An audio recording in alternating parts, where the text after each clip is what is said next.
when you and I were in New York a while back, before Devin fought against Ryan Garcia, we had a good conversation about Devin Haney, and you talked about when in particular when a fighter possesses power, that you got to be able to get that bomb to the target or don't mean anything. We saw that didn't happen versus Brian Norman Jr. a couple weeks ago in Riyadh season, where he just couldn't get to Haney and actually got caught himself in the second round and knocked down. What'd you think about that fight? And it was honestly a lucky shot, man. And he took advantage of it. He took advantage of it. I feel like that was one of those shots. Devin Haney was just like, you know what? Ain't no pussy. Ain't no pussy. All right, I'm about to throw a nice little sharp hook. Was his intentions of knocking him out with the hook? No. It was one of those, like I said, 8 ounce gloves. Right. Caught A him. person, a person can throw a Hail Mary and get lucky. Yes. And if you pay attention, he had Brian Newman, he had his hand up. It True. just wasn't where it needed to be. Just because you bring your hands up doesn't mean that you're gonna block the shot that the guy's throwing. You really got to be laser focused in. Like, you got to see where the punch is coming and put your hand where the punch is about to land at. Not just bring them to the side of your head because it's the responsible thing to do. And that's kind of like what Brian Norman did. He brought his hands up like he should have, but the shot came past the front of the glove and touched him. Buzzed him. Buzzed him. He tried to recoup, but Devin Haney hopped on it. He took advantage of that. Hopped on it. Threw two more. Pip pop. Dropped him. Dropped him, put him down. Now, I take my head off to him putting on the performance that he did. After that, the fight was trash after that. That was the best round, and that was the best round. That was it. That was the best round. That made the fight. Other than that, not. I'm serious, man. You hard on Dev, man. I'm trying to tell you, man. I'm giving you the real right there. No doubt. We appreciate it, man. Definitely, because we know you know what you're talking about, bro. Who would you want to see more?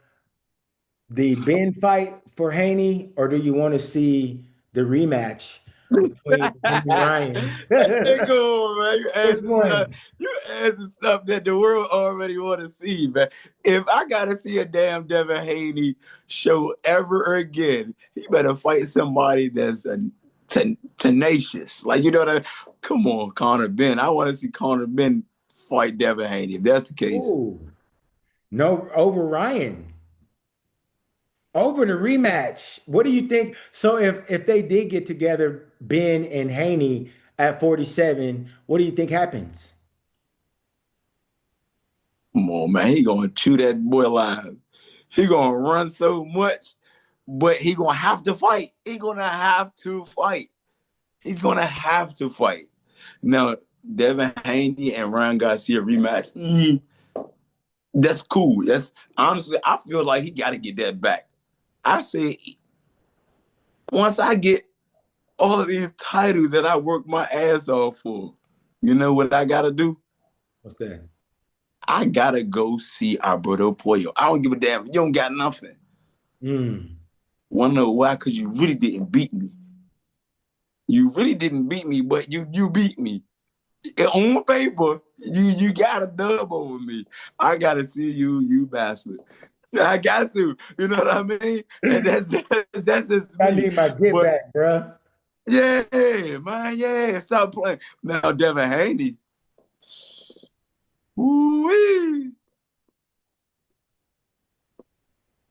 That was a disgrace. That man was, he said to himself, and he's not the first in his profession that got damaged. You know what I mean?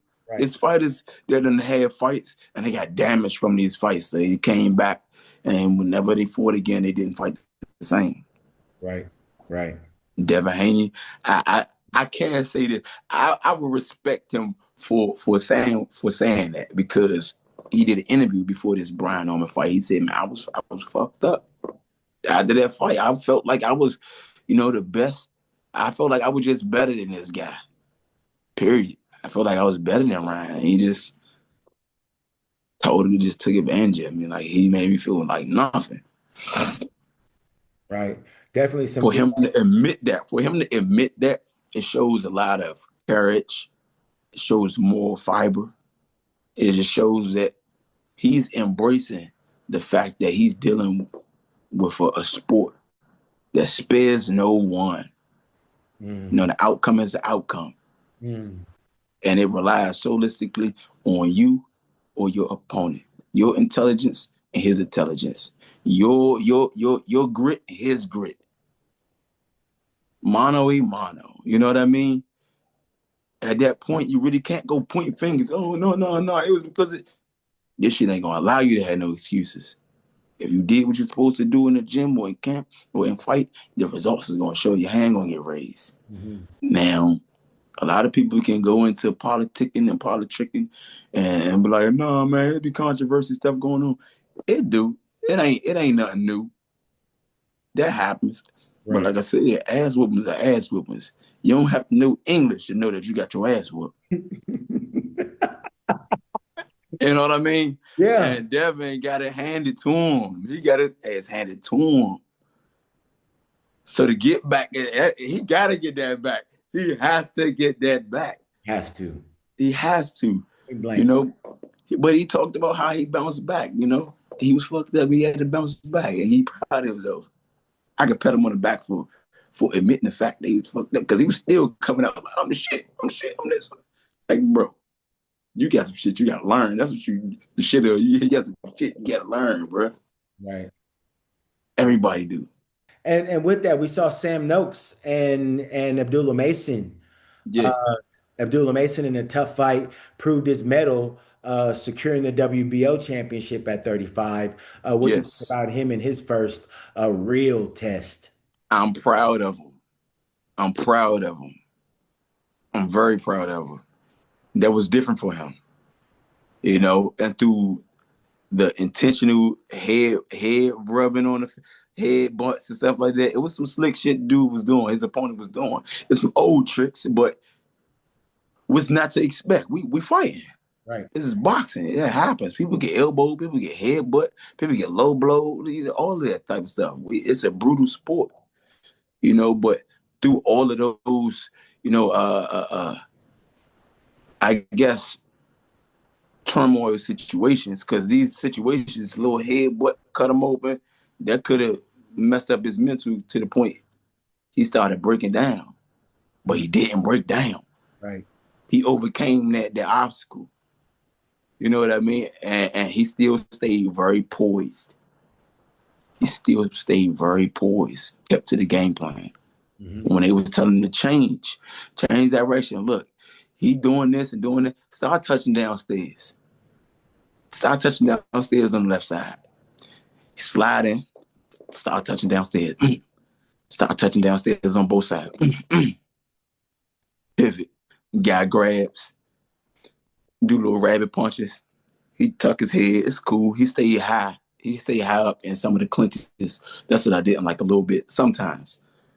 If you're gonna be in a clinch and anybody catch your head, but let it be the other guy.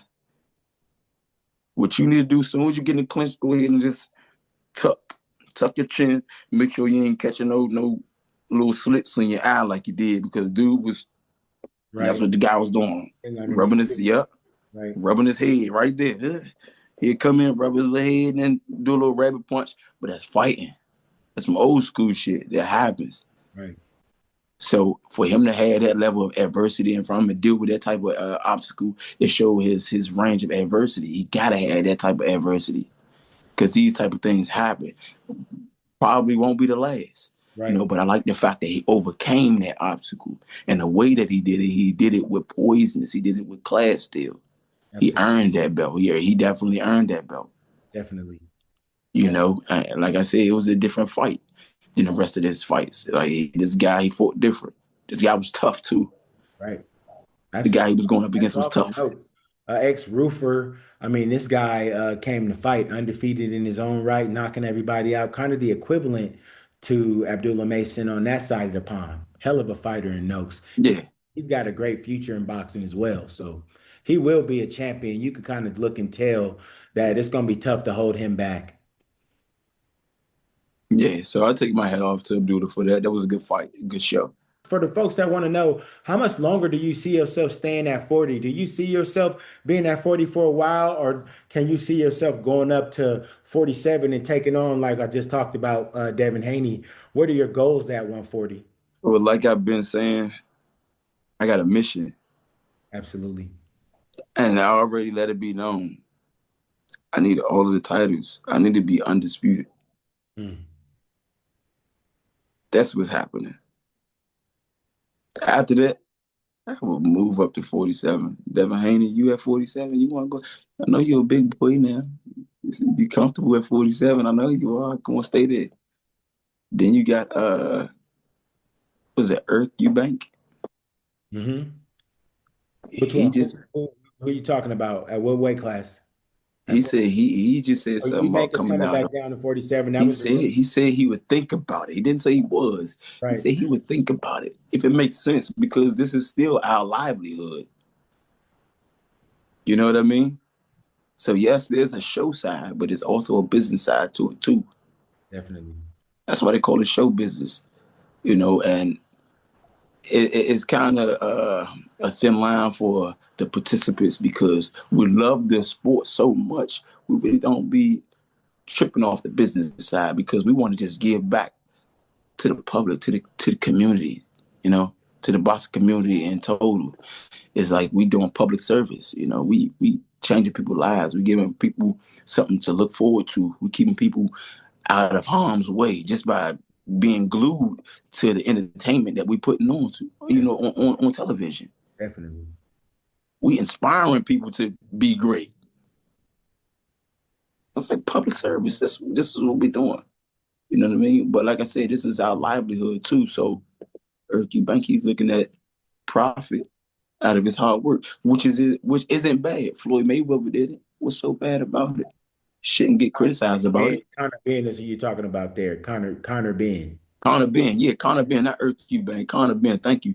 I was about to say the one who just beat Connor Ben. Irk Eubank.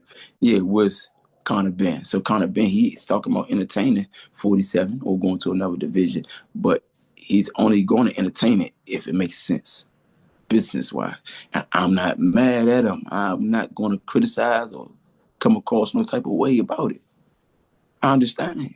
Absolutely. I wanted to ask you, Champ, before I let you go. I got to take these big head kids to the barber.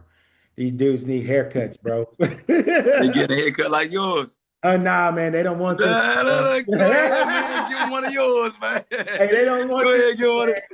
Man, I'm trying to, you know what I'm saying? I'm living through them right now, man. So, you know what I'm saying? I got one with the he rubbing his head with the sponge, and I got one that's trying to rub his head with the sponge. He walking around looking like a used Q-tip, man. So No, yeah. I had to get my boys tight. But I want to ask you, Champ, before I let you go, your hit list.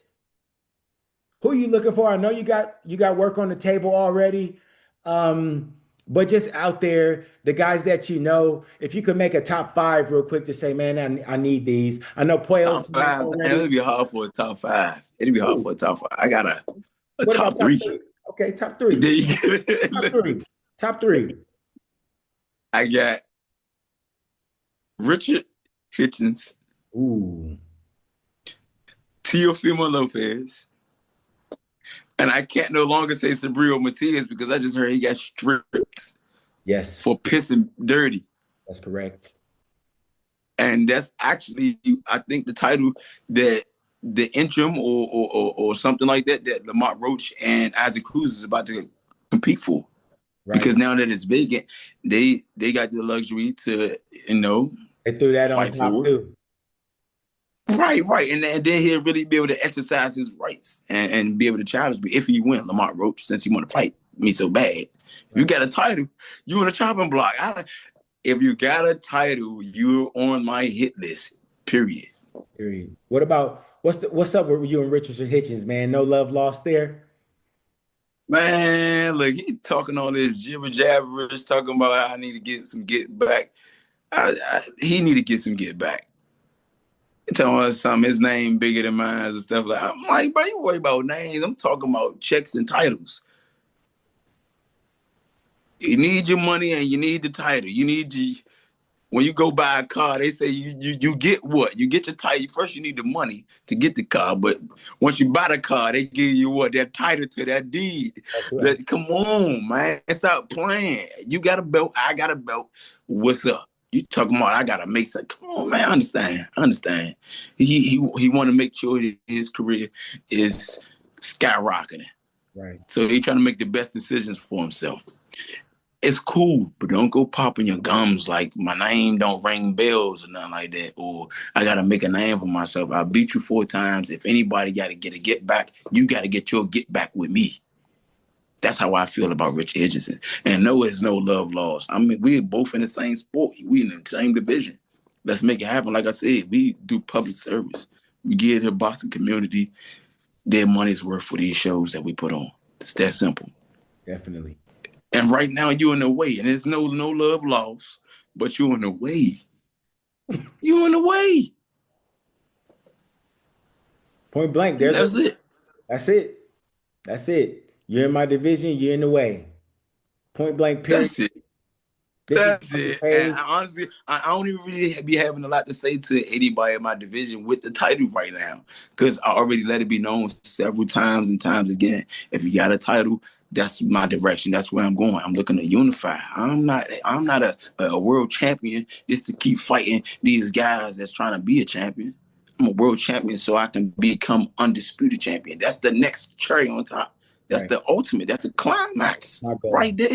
Right. That's the ultimate. Once you got a title, your objective is to become undisputed. You got to take the rest of the titles. Mm, That's when you can truly say, yeah, I'm the best of this division. Can't nobody fuck with me. 100%.